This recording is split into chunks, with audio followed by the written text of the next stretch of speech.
This week, we're going to start off with knowledge of self.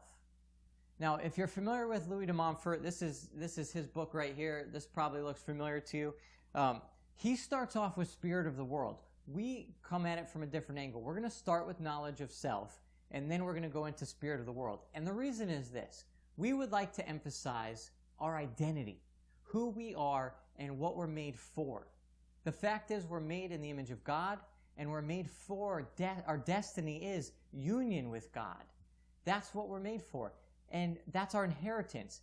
We were taken away from that inheritance through original sin, but then Jesus restores us to it. And so it's through our baptism that we are united to Christ and ultimately enter back into our inheritance, our fullest destiny of union with God.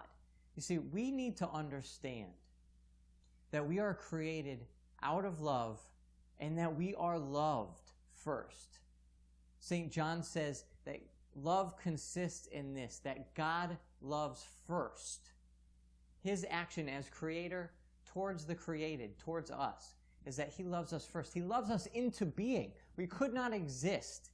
We do not exist outside of the fact that we're actually loved fundamentally. That's before we do anything.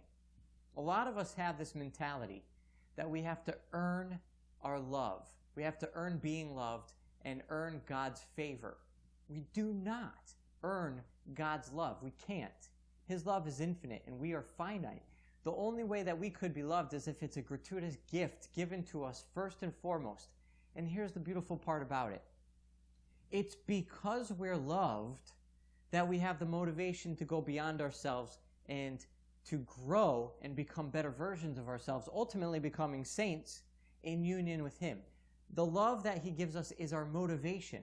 We have to start there. We can't start thinking we're going to earn the love and then do certain things, and once we've done enough, now we're loved. It just doesn't work that way. We could never earn infinite love. We could never earn God's love.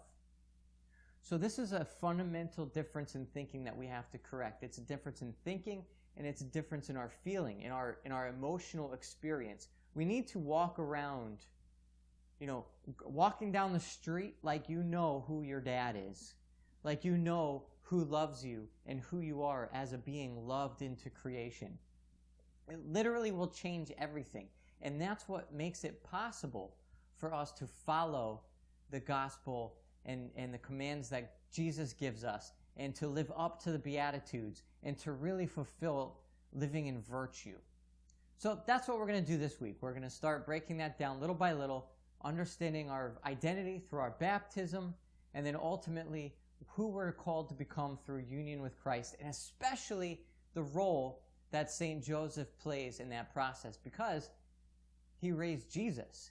So if he raised Jesus as he was at the incarnation, so too is he going to raise Jesus in us as we grow in union with God, as we grow in union with Jesus, as his heart of flesh replaces our stony hearts, as we decrease so that he may increase.